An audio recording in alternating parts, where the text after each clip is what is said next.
How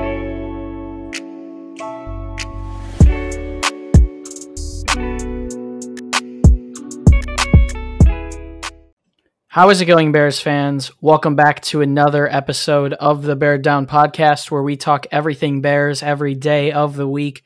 Took a couple of days off after the Bears' triumphant win over the Tampa Bay Buccaneers, but we are back today to talk about another NFC South team that the Bears face off against in Week 6, the Carolina Panthers. The Bears lead the all-time series with the Panthers by a score of 6-4, and this next one in Week 6 should be another intriguing game, so let's hop right into it. I am your host, Chris Malpe, and today to talk about these 3-2 Panthers who come into this game on a 3-game win streak, I am joined with both of my co-hosts, Jaylen McClinton and Zach Rimbos. How's it going, fellas? Doing good. After that Bucs win, we had a little bit of time off, but this week we've got a good opponent that we're facing here, and ready to jump into that and talk some matchups and whatnot, and get ready for this one. I'm feeling good. Definitely needed a couple days off after that Buccaneers game due to my birthday being on Friday. So, definitely needed. We've been grinding this whole season. Let's move on to our next opponent. That's about it. Let's hop right into it. The Carolina Panthers are scoring on average 24.4 points per game, a pretty solid offense led by Teddy Bridgewater. Obviously, Bridgewater, someone who all Bears fans wanted to land in Chicago this offseason after, going into free agency. He was someone that every Bears fan had an eye on. It didn't end up being him. It didn't end up being Tom Brady. It ended up being Nick Foles. But Bridgewater did land with the Carolina Panthers, and he's had quite the season on offense. 130 for 178, 1,460 yards, 6 passing touchdowns, and 3 interceptions. Leading the way for the Panthers rushing, no, it is not Christian McCaffrey. It is a player that Bears fans are very familiar with, Mike Davis, 46 carries, 220 yards, and a touchdown for him this season. He's been quite the backup for them, has been taking advantage of his reps, so good for him. The Bears are going to have to find a way to slow him down this week. And in regards to the Carolina Panthers receiving game, Robbie Anderson leading the way, 36 receptions, 489 yards, and 1 touchdown. Taking a look at the rest of the Panthers' depth charts, they have a pretty good offensive line led by guys like Russell Okung, Matt Paredes at tight ends. They've gotten some pretty good step-in play from Ian Thomas, someone who I know Jaylen likes a lot. Also, looking at their receivers, they are pretty deep at wide receiver. We haven't even mentioned their wide receiver 2 or possibly even their wide receiver 1, DJ Moore. Also, Curtis Samuel, a great wide receiver 3, and Seth Roberts at wide receiver 4. So a pretty good Carolina Panthers team that definitely another opponent that I'm going to say it again cannot be overlooked by the Bears. This is by no means an easy game. So, Zach, I want to pass it to you. What do you think about this Carolina Panthers offense? Yeah, Teddy Bridgewater has been astounding. We talked about it before when we wanted him to come here to Chicago. But he did some amazing things this weekend against the Falcons, and he broke a franchise record for passing yards and a half. So he's been off to a hot start here. Our defense has been good in the passing game, not so much the run game. So we're gonna have to look to shut down this run game. But I'm really excited to see this matchup with Teddy Bridgewater against our defense here. Our passing defense has been great, like I said. So we're gonna have to shut him down and keep him off, keep him from getting off to a hot start. Yeah, it's going to be very important that the Bears do slow down Bridgewater if they want to win this one. Luckily for the Bears, Kyle Fuller and Jaylen Johnson have allowed the lowest completion percentage in the NFL by cornerbacks. 41.2% of passes thrown at Fuller are completed and 44.7% thrown at the second-round rookie Jaylen Johnson. Definitely going to be a tough task stopping these guys. DJ Moore, Curtis Samuel with Buster Screen, and Robbie Anderson seems like he probably will be on Kyle Fuller. So, Jaylen, it's going to be a tough task slowing down this Buccaneers offense. A pretty solid offensive line, good wide receiver threats. Their tight end play has been blooming, in a good running back play, filling in for Mike Davis, somewhere we're familiar with. So, I want to ask you, what do you think about this Panthers offense? I really like how Matt Rule and Joe Brady are using the talent they have on this offensive side of the ball. Teddy Bridgewater hasn't really had to do much, but it's still winning them games. You know, they're using Mike Davis extremely well, way better than Matt Nagy and the Bears did.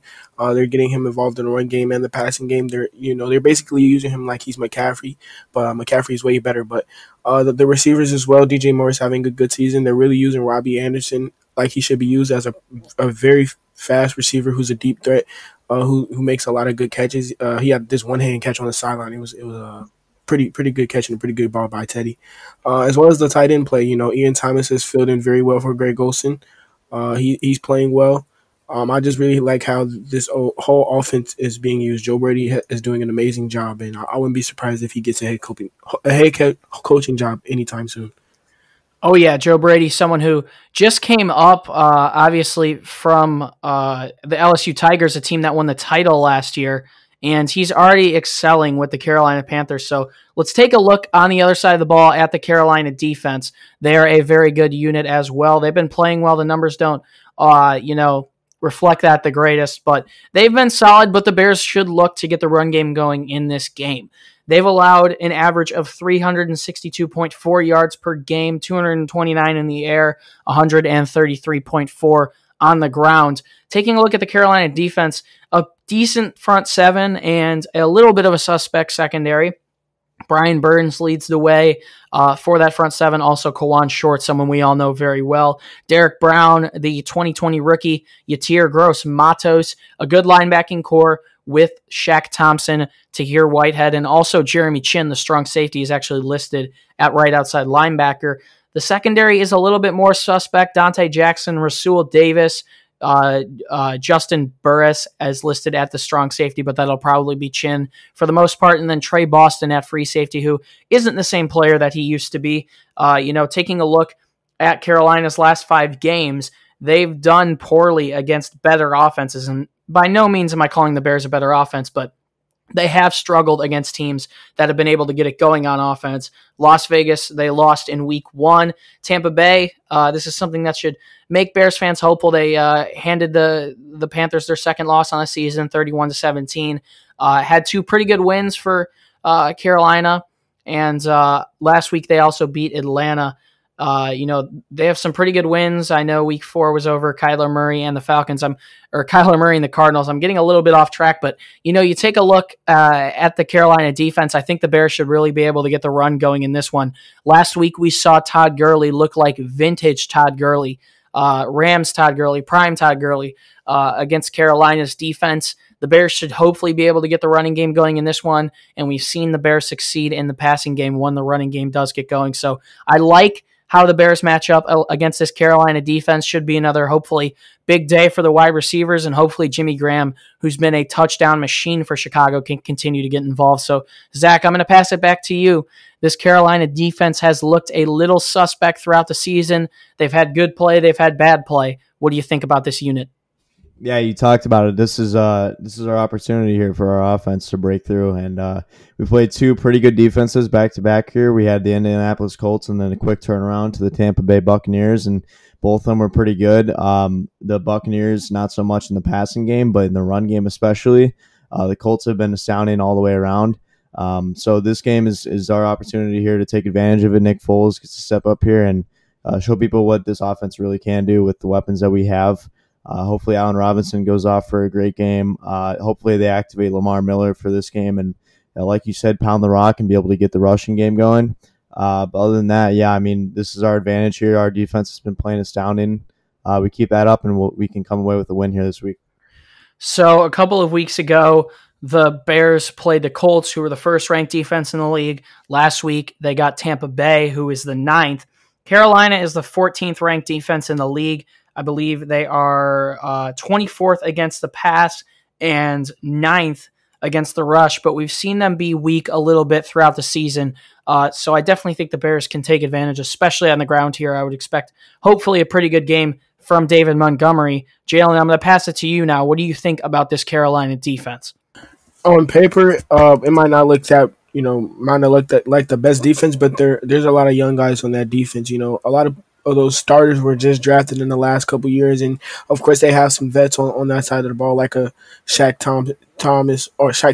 Thompson's, or their Kawan Short and stuff like that. It's a lot of playmakers on that side of the ball. Like I said before, there's a young defense, so it might take a couple years for them to all mesh together. But they have Brian Burns, who's a very good pass rusher. They just drafted Moss out of Penn State this year, excuse me. Jackson is a good corner. He's very fast, and Jeremy Chin's playing extremely well for the first 5 weeks of the season. So I definitely feel like this defense is going to take time to play well, but this is the great time for the Bears to play them. It's still extremely early in the season. The Bears' offense isn't that good at all. Yes, we won 4 games, but it's mainly because of our defense, and our defense gave the offense very good field positions, to get field goals mainly, because that's mainly what we've been getting this whole season. So if we want to look forward to having a good game, we have to get David Montgomery involved in the offense. He hasn't been very good running the ball lately. These last 2 games, he's been held to under 30 yards. So definitely expect a big game out of David this week. Yeah, should be a big opportunity for David Montgomery to excel in this one. Guys, let's talk about what the Panthers have to do to win this one. Obviously, we know they have an explosive offense.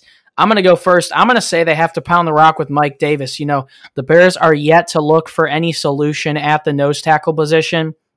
They're still rolling with Bilal Nichols. It looks like John Jenkins will be back this week, which is promising, but as crazy as it sounds, Mike Davis is going to have a big game if Carolina wants to win this one.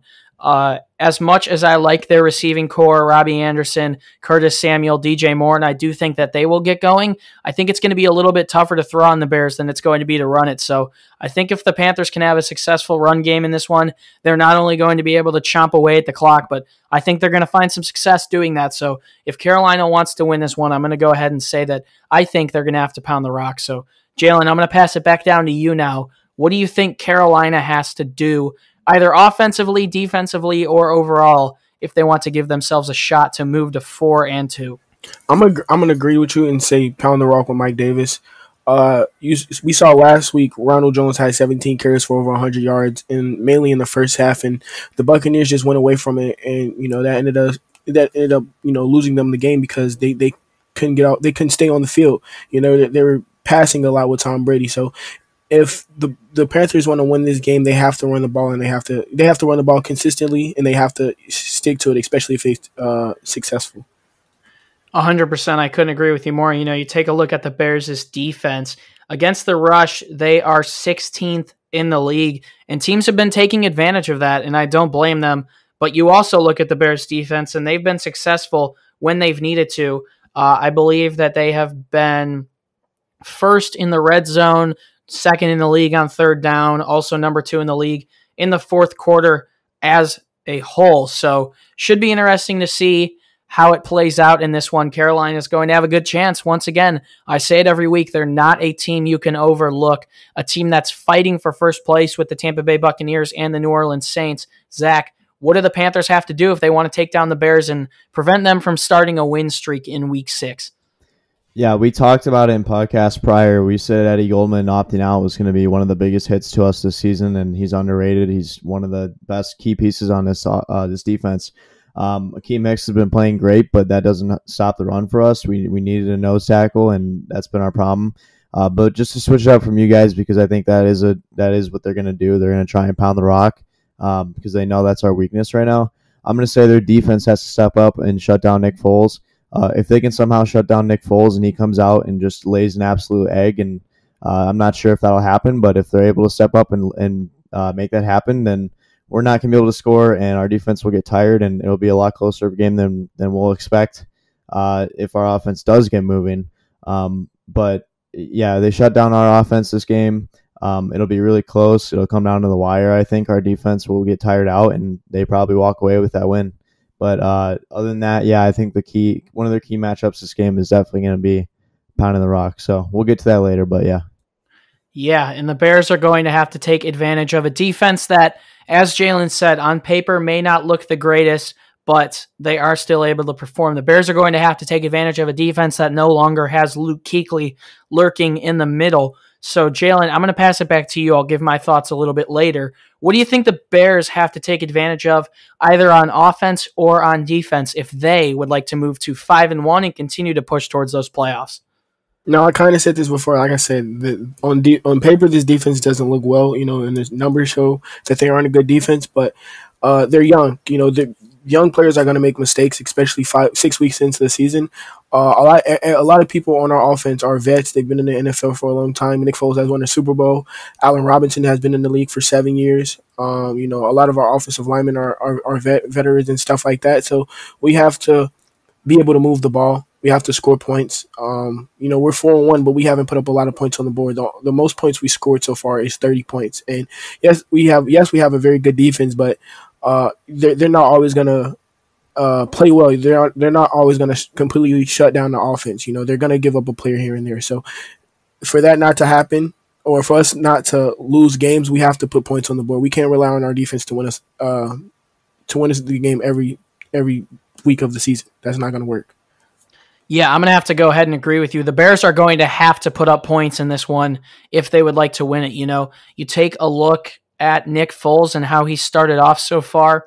Had that game against Atlanta, that was very good, but that was the worst defense in the league. The Colts, he didn't get much going. Last week, I would say he got it going through 2 quarters, and hopefully this week he can put it together throughout an entire game, because if the Bears could move to 5-1, that could be huge. We've seen Carolina's secondary, once again, I said it earlier, be a little suspect. I think the Bears look to get guys like Anthony Miller and Darnell Mooney more involved. Allen Robinson also vows that he's going to be better moving down the stretch. So if the Bears want to win this one, I think they're going to have to see the biggest game and the best game that they've seen out of Nick Foles so far this season and continue to get the run going. I think the Bears have tried to the last 2 weeks. They haven't had success, and they've had to shy away from it. But this week, they should be able to get it going. We saw Todd Gurley go off against them last week. We've seen other running backs have success against the Panthers in the past. So I think you got to get the run going, and I think Nick Foles has to have a pretty good game if you want to win it, because you're going to have to score more points than Teddy Bridgewater. Obviously, this is definitely the toughest defense that the Panthers are going to face, but we can't keep our defense out on the field for so long during these games. So I think Nick Foles has to have a good game, and when we get down to the red zone, man, we have to score. So, Zach, I'm going to pass it back to you. What do you think the Bears need to do if they want to take down these Panthers?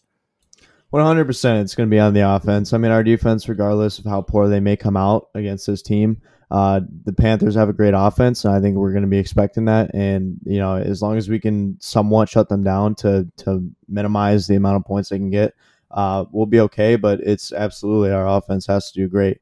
I think that we need to be able to pound the rock more and keep the possession in our hands. I think the more time that we have on possession, the easier it'll be for us to walk away with this game, because any way we can take the ball out of that offense's hand right now would be great. And Nick Foles needs to establish himself this week. I think that he's going to have a great game. Hopefully, I think that he's gonna, with him controlling more of the offense. Maybe this week we'll see that he's going to be able to pick apart this defense. But yeah, it's 100% on the offense this week, and we'll see what happens. I said it last week. It should be a defining moment throughout the season against Tampa Bay when we saw that shot of Nick Foles kind of lighting up Matt Nagy, getting a little bit heated on the sidelines. And, obviously the people in the booth for NBC were saying, Fox were saying, Joe Buck and Troy Aikman were saying that they thought Foles wanted to do what he wanted to do with this offense, and that he saw things, and Matt Nagy was holding him back a little bit. So we'll see if he can get going in week 6 against the Carolina Panthers. Next podcast coming from us will be tomorrow. It'll be 3 key matchups in Bears versus Panthers. So whatever platform you're listening on, do us a favor, subscribe. We are so close to 3,000 on YouTube, as well as 200 on both Spotify and Apple Podcasts. So if you want Bears content every day of the week, we are most definitely back in the loop, and we're going to be posting stuff every day. So be sure to subscribe. And if you're on YouTube, like the video. If you want more content from us, you can head over to our website, beardown.com. We're going to start posting columns, articles, and blogs there every day, getting you guys ready for Bears and Panthers. We took a little bit of a break on our website as well, but we are back. If you would like to find us on social media, you can find us on Instagram and Twitter at beardown. Definitely going to be doing a giveaway within these next couple weeks, so be on the lookout for that. All of our giveaways are free to enter. And finally, you can find the links to all of our social media down in the description. Jaylen McClinton, Zach Rimbos, Bears have a massive chance this week to move to 5-1 before they head on to face a tough slew of opponents. Any last words? Man, hopefully we see this offense come out and do something that we haven't seen yet, and hopefully our defense continues its greatness. But, other than that, I mean, that's all I got to say. I think this team's got a real shot at improving to 5-1, and hopefully we can continue this momentum and bear down. Let's get it. Yeah, same for me. Bear down. That's about it. That is about it. Feels good to be back after taking a couple of days off. We're really excited for this game, and let's hope the Bears can move to 5-1 because it's going to be another tough one before they face off against some teams like Los Angeles Rams. I think I said St. Louis earlier. The Los Angeles Rams, New Orleans Saints. We've got a couple tough tasks moving forward down the stretch, and starting off well would definitely benefit the Bears. It's been a pleasure to be your host. Once again, my name is Chris Malpe. As always, Bears fans, do us a favor and stay safe. Continue to wear those masks and bear down. We'll see you in the next one. Peace.